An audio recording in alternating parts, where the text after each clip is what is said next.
Om Shanti. Good morning. अव्यक्त मुरली 30 जुलाई 2023। बाबा का मीठा मीठा पत्र हम मीठे मीठे बच्चों के मीठे मंथन के लिए। मंथन शुरू करने से पहले सर्वशक्तिमान शिव बाबा की शक्तिशाली किरणों के नीचे बैठ जाते हैं और अनुभव करते हैं कि मैं मास्टर सर्वशक्तिमान आत्मा हूं, सर्वशक्तिमान पिता की संतान हूं। ये मुरली अव्यक्त बाप दादा के रिवाइज कोर्स 25 मार्च 1995 की अव्यक्त वाणी है। मुरली का शीर्षक है ब्राह्मण जीवन का सबसे श्रेष्ठ खजाना, संकल्प का खजाना। वैसे बाबा ने कई बार संकल्प के खजाने को भी श्रेष्ठ कहा हुआ है, तो समय के खजाने को भी श्रेष्ठ कहा हुआ है। अब हम थोड़ा सा जिस मुरली की गहराई में जाएंगे कि संकल्पों का खजाना क्या होता है और कितने संकल्प हम करते हैं। समय देखा जाए तो एक दिन के अंदर यानी 24 घंटे में 86,400 सेकंड होते हैं, और हम देखें तो यूजुअली एक मिनट के अंदर कितने थॉट होते होंगे हमारे। तो कहा जाता है 40 थॉट एवरेज, और किसी किसी के ज़्यादा भी होते हैं तो 50-60 होते हैं। अब उस हिसाब से देखा जाए तो 50,000 60,000 थॉट पूरे दिन में होते हैं, यानी ये संकल्प इतने क्रिएट करते हैं।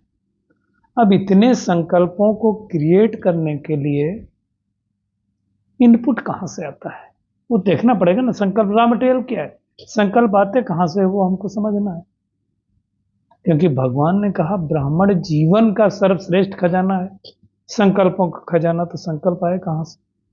तो देखा जाता है कोई भी संकल्प आने के 3 ही रास्ते हैं। एक, हमारी इंफॉर्मेशन जो हम गैदर करते हैं, चाहे वो प्रिंट मीडिया से लें, चाहे सोशल मीडिया से लें, चाहे इलेक्ट्रॉनिक मीडिया से लें, कहीं से भी लें, जो भी हम इन्वायरमेंट से देखते हैं उसके हिसाब से हमारे संकल्प चलते हैं। बुरा देखेंगे तो ज़्यादा संकल्प चलेंगे, अच्छा देखेंगे तो कम संकल्प चलेंगे, उस हिसाब से चलते हैं। दूसरा, हमारा जो पास्ट एक्सपीरियंस होता है, पहले हमारे साथ जो हुआ है वैसा कुछ सीन देखते हैं तो उसके अनुसार संकल्प चलते हैं। अच्छा, और तीसरा हमारा जो बिलीफ सिस्टम्स हैं, जो मान्यताएं बन गई कि ये तो ऐसा ही होगा, अभी तो बारिश आ रही है, मेरी तबीयत खराब होगी ही होगी, ये भी तो संकल्प है ना, थॉट है ना। तो इस तरह के थॉट चलते हैं। और बाबा कहता है सबसे श्रेष्ठ खजाना संकल्पों का खजाना। तो इस खजाने को एक तो क्या करना है, हमें बचाना है। दूसरा क्या करना है, कम से कम क्रिएट करना है। तो कैसे करेंगे? तो बाबा क्या कर रहा था कि आज हर एक बच्चे को, बाप दादा अर्थात शिव बाबा निराकार और ब्रह्मा बाबा, दोनों हम बच्चों के खजानों को देख रहे थे। खजाने तो बहुत मिले, समय का खजाना, श्वास का खजाना, संकल्प का खजाना, ज्ञान का खजाना, गुण का खजाना, शक्तियों का खजाना। वो तो केवल एक जन्म के लिए नहीं, अनेक जन्मों के लिए मिले हैं, है ना। वो आगे भी बाबा कहता साथ में रहेंगे, लेकिन आज बाबा जो बात कर रहा है वो देख रहा है सारे खजानों का अगर आधार क्या है, तो बाबा ने कहा वो है संकल्प का खजाना। और हमारा संकल्प ही देखा जाए तो हमारे श्रेष्ठ जीवन का आधार है। अब देखो, दुनिया में भी कहते हैं संकल्पों से सृष्टि की रचना की ब्रह्मा ने, तो संकल्प से ही तो सृष्टि बनती है, संकल्प से ही सिद्धि मिलती है। तो संकल्प है कैसे हमारा, वो देखना है। अगर संकल्प शक्तिशाली हैं तो हमारा जीवन अच्छा और शक्तिशाली है, और संकल्प अगर शक्तिशाली नहीं है तो जीवन भी व्यर्थ संकल्प ज्यादा चलते हैं, फालतू संकल्प चलते हैं, तो जीवन है वैसे ही है।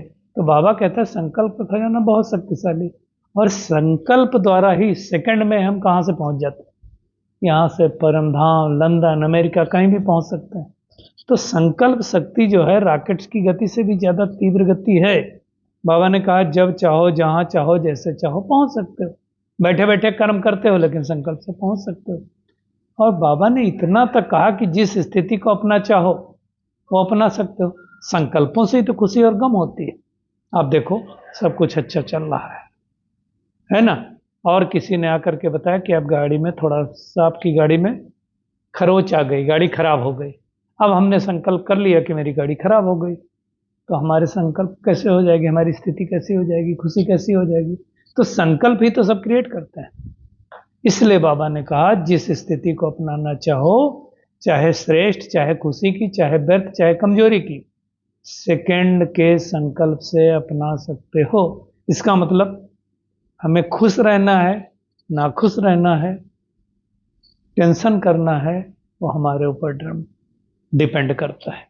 बाबा ने कहा अगर संकल्प करो मैं श्रेष्ठ ब्राह्मण आत्मा हूं, ये समान है, तो हम श्रेष्ठ बन जाएंगे। और अगर संकल्प करो मैं कमजोर आत्मा हूं, तो कमजोर हो जाएंगे, खुशी गायब हो जाएगी। इसलिए कई लोग अपने लिए जो क्रिएट करते रहते हैं, मान लो कोई बार बार क्रिएट करे मैं बीमार हूं, मैं बीमार हूं, मैं बीमार हूं, तो बीमार हो जाएगा। संकल्प ही तो है, संकल्प ही तो बॉडी की एक एक सेल में जाते हैं। आप बीमार हैं, आपने 10 लोगों को बता दिया कि आपकी तबीयत ठीक नहीं। अब वो 10 लोग वो संकल्प क्रिएट कर रहे हैं कि आपकी तबीयत ठीक नहीं, आपकी तबीयत ठीक नहीं, आपकी तबीयत ठीक नहीं। तो 10 संकल्प आपके पास आ रहे हैं, तो आपकी बॉडी की सेल्स क्या करेंगे? नहीं बीमार होंगे तो बीमार हो जाएंगे। बाबा ने कहा संकल्प इतने श्रेष्ठ हैं, अगर तुम याद में बैठते हो तो क्या संकल्प क्रिएट करते हो?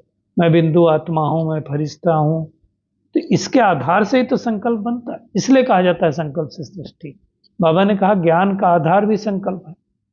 पहला क्या आधार बाबा ने बताया? मैं आत्मा हूं, शरीर नहीं हूं। ये भी तो संकल्प से ही हुआ ना, कोई दिखाई तो देता नहीं है। तो बाबा ने कहा सारा दिन मन बुद्धि में क्या संकल्प देते हो?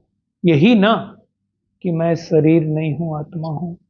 मन बुद्धि संस्कार मेरे फैकल्टी हैं, मुझे सहन शक्ति धारण करनी है, मुझे समाने की शक्ति धारण करती तो कर लेते हैं। तो सारे जीवन का श्रेष्ठ खजाना क्या हुआ? संकल्पों का खजाना। बाबा ने कहा अगर संकल्प के खजाने को सफल करते हो तो आपकी स्थिति कर्म सारा दिन बहुत अच्छा रहता है। और अगर गंवाते हैं तो क्या होगा?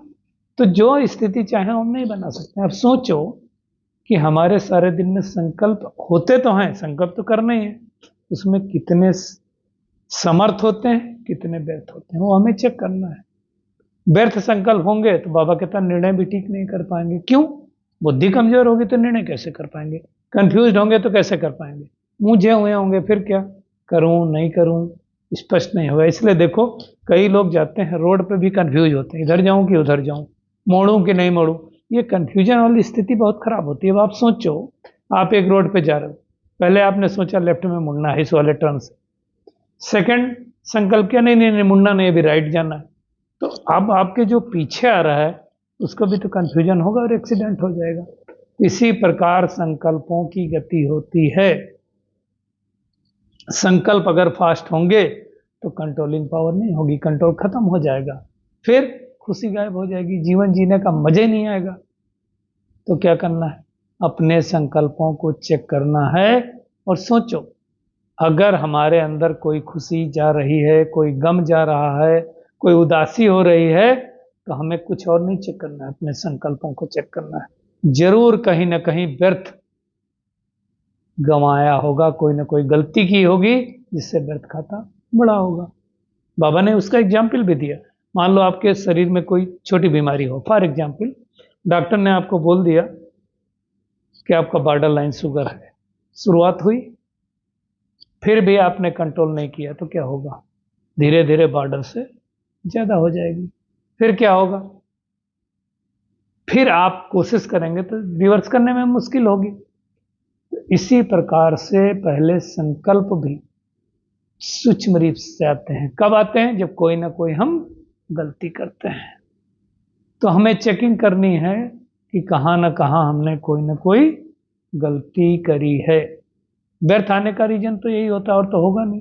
तो बाबा ने कहा चेक करो कि खजाना जमा कितना किया श्रेष्ठ, और दूसरा गंवाया कितना। दोनों चीजें, एक तो क्या हुआ जमा किया और दूसरा गंवाया। अगर गंवाया नहीं तो भी तो रहेगा अपने पास, गंवा दिया तो मान लो किसी के पास बहुत पैसा आया लेकिन खर्च कर दिया तो क्या होगा? तो भी तो कम होगा। और दूसरा कमाया नहीं, तो दोनों चीजें कम चेक करना है। एक तो क्या क्या आज मैंने खजाना जमा किया, और दूसरा गंवाया क्या। तो पता चल जाएगा कि आज सारा दिन में मेरा नेट व्यर्थ हुआ है या समर्थ हुआ है, चेक करना है। और उसके लिए बाबा ने तरीका बताया, ब्रह्मा बाप को चेक करो। ब्रह्मा बाप को क्या कहते थे? इकोनॉमी का अवतार। तो बाबा कहते हैं आप मास्टर इकोनॉमी के अवतार हो। तो खाया, खर्चा किया, खत्म किया नहीं, बैंक बैलेंस कितना हुआ, कितना मैंने व्यर्थ खजाने को जमाया, कितना जमा किया, कितना खर्च किया, इसका हिसाब लगाओ। अगर व्यर्थ ज्यादा हुआ, जमा कम हुआ, तो क्या कहेंगे? तो हर कर्म और बोल का फाउंडेशन क्या हो गया? संकल्प। बाबा ने कहा इसको हल्का नहीं छोड़ो।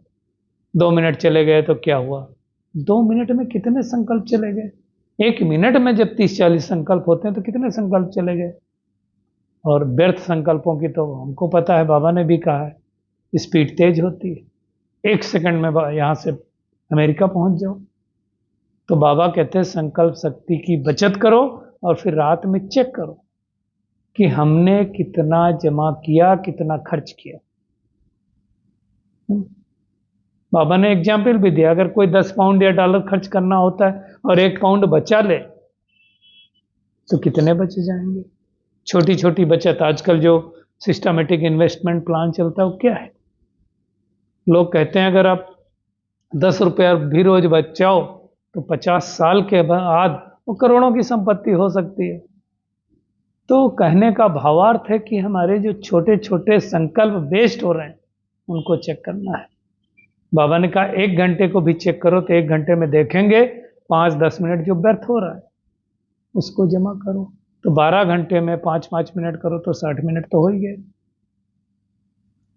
स्थूल धन के लिए जो लागू होता है वो संकल्पों के लिए लागू होता है। तो बाबा कहता है कि अब सूक्ष्म में चले जाओ। जैसे स्थूल धन अगर कोई न जमा करे, कितना भी कमाए, तो वक्त जरूरत पर तो उसको दिक्कत होती है। ऐसे सूक्ष्म है, अगर संकल्प नहीं जमा किए होंगे तो लास्ट में क्या करेंगे? व्यर्थ ज्यादा चला होगा तो जमा का खजाना नहीं होगा। तो श्रेष्ठ संकल्पों का एक तो खजाना भरपूर होना चाहिए, और उसके लिए क्या करना है हमें? श्रेष्ठ जो बाबा ने समान बताए, मैं शक्तिशाली आत्मा हूँ, मैं महान आत्मा हूँ, मैं मास्टर सर्वशक्तिमान हूँ, मैं मास्टर ब्रह्मा अर्थात अवतार हूँ। तो इस तरह के संकल्प क्रिएट करने हैं, और संकल्पों का खजाना ही बाबा ने कहा श्रेष्ठ प्रलब्ध का आधार बनेगा। तो राजयोगी मतलब चेक करना, और चेक करके फिर चेंज करना। तो आता है, बाबा ने कहा चेक करना, कि नहीं आता है? चेक करो। और बाबा ने तो इतना सूक्ष्म कहा कि चेक करो कि आज क्या हो रहा है। पता चला चेहरा आपका चमक रहा है, फिर उदासी आ गई, तो क्यों इतने पोज बदले? उसका कारण क्या है? उसका कारण एक ही बाबा ने कहा कि आपने व्यर्थ संकल्प गंवाए। बाबा तो पोज देखता रहता है ना सबका, खुशी कहाँ गई? खुशी जाने का कारण एक ही है कि संकल्प कहीं ना कहीं व्यर्थ हुआ। पश्चाताप करना, बाबा ने कहा अच्छी चीज है, लेकिन पश्चाताप के बाद अगर परिवर्तन करने में टाइम लग गया तो अच्छी चीज नहीं ना। मान लो आज मैं अमृत वेला छोड़ दिया, नहीं उठे, अब पश्चाताप दिन भर कर रहे हैं। अब जो पश्चाताप करके हमें योग करना चाहिए वो भी नहीं कर रहे हैं, पश्चाताप करके रोना आएगा, तो फिर क्या करेंगे? सारा सप्ताह रोते रहेंगे। तो व्यर्थ किया या समर्थ किया? नहीं आया, ओके फुल स्टॉप, अभी योग करेंगे और कल से गड़बड़ नहीं करेंगे। पिछली मुरली में बाबा ने कहा था, आज फिर से याद दिलाया, क्या करो? नॉट और डॉट। जो नहीं करना चाहिए वो नहीं करना चाहिए। इसलिए इंग्लिश में भी कहते हैं, if you want to say no then don't say yes. तो नॉट मतलब नॉट, नहीं करना तो नहीं करना, और डॉट मतलब फुल स्टॉप लगाना। तो फुल स्टॉप लग गया तो खत्म। ऐसा थोड़ी है बाबा कहता 4 घंटे रोते रहो, पानी नहीं आया क्या करें, बिजली नहीं आई क्या करें। नहीं, पश्चाताप नहीं करो, लेकिन एक्शन करो, तो हमारे अंदर वो चेंजेज आएगा। ये हो गया, ये हो गया, नहीं, फिनिश, गया, फिल स्टॉप। वर्णन नहीं करो, परिवर्तन करो, है ना। तो बाबा इस साल क्या देखना चाहता है? बचत का खाता भरपूर देखना चाहता है। कर सकते हैं कि नहीं कर सकते, चेकिंग करना है। क्रोध भी जब हम करते हैं तो क्या होता है? उस समय बड़े व्यर्थ चलते हैं, नहीं, शांति से जो कुछ करना है ना। तो बाबा ने कहा कि समय तो बीतता जा रहा है, वर्ष पे वर्ष बीतता जा रहा है, अब श्रेष्ठ संकल्प करो, प्रतिज्ञा नहीं करो। प्राण जाए पर वचन न जाए, गया गया ना, तो शरीर जाए लेकिन प्रतिज्ञा नहीं जाए। बाबा ने कहा कितना सहन करना पड़े, परिवर्तन करना पड़े, लेकिन प्रतिज्ञा नहीं तोड़ो। क्या करो? इकोनॉमी का अवतार बनो। इकोनॉमी, एक नामी और एकांतवासी। इकोनॉमी मतलब संकल्पों की बचत करना, एक नामी अर्थात परमात्मा शिव को याद करना, और एकांतवासी अर्थात एकांत में बैठ करके बाबा को याद करना, ज्यादा संकल्प नहीं। तो क्या होमवर्क करना है आज? एक तो अपने संकल्पों की हर रोज नहीं, हर घंटे चेकिंग करके हमें उनको बचाना है, और श्रेष्ठ संकल्पों का खजाना जमा करना है। और इकोनॉमी, एकांत प्रिय बनना है, एक नामी होकर चलना है, तो हम सफलता पाएंगे। आज का बाबा का वरदान है, खुशी के खजाने से अनेक आत्माओं को मालामाल बनाने वाले सदा खुश नसीब हो। खुश नसीब किसको कहा जाता है? आज ही सुबह कोई कह रहा था कि नसीब की बात है, तो खुश नसीब किसको कहा जाता है? खुश नसीब मतलब जो हमेशा खुश रहते हैं, जिनका नसीब खुशी वाला है, और खुशी के खजाने द्वारा अनेक आत्माओं को भी खुश रखते हैं, मालामाल बनाते हैं। आजकल बाबा कहते हैं हर एक को विशेष खुशी के खजाने की आवश्यकता है, क्योंकि सबसे ज्यादा कमी कौन सी? खुशी की है। बाबा कहते हैं आप सबको तो खुशियों की खान मिल गई। कौन मिला?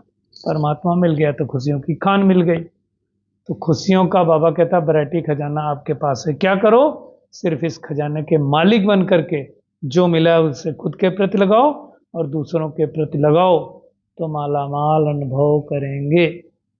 ठीक है। स्लोगन है, अन्य आत्माओं के व्यर्थ भाव को श्रेष्ठ भाव में परिवर्तन कर देना ही सच्ची सेवा है ना। किसी का व्यर्थ चल रहा हो, आप उसको समर्थ कर दो। चलिए परमात्मा किरणों के नीचे बैठ जाते हैं और अनुभव करते हैं कि मैं आत्मा व्यर्थ संकल्पों से मुक्त बनने वाली, समर्थ संकल्पों को इकट्ठा करने वाली इकोनॉमी की अवतार आत्मा हूं। मुझे इकोनॉमी और एकांतवासी बन करके परमात्मा को याद करना है। अपने वाइब्रेशन की चमक पूरे विश्व में अनेक आत्माओं को देनी है। अपने खुशी के खजाने से संपन्न बन करके अनेक आत्माओं को माला माल करने की सेवा करनी है। सबके व्यर्थ भाव को श्रेष्ठ भाव में बदलने वाली मैं शक्तिशाली आत्मा हूं। शुक्रिया मीठे प्यारे बाप दादा, शुक्रिया आप सभी का इस मीठे मंथन के लिए। ओम शांति।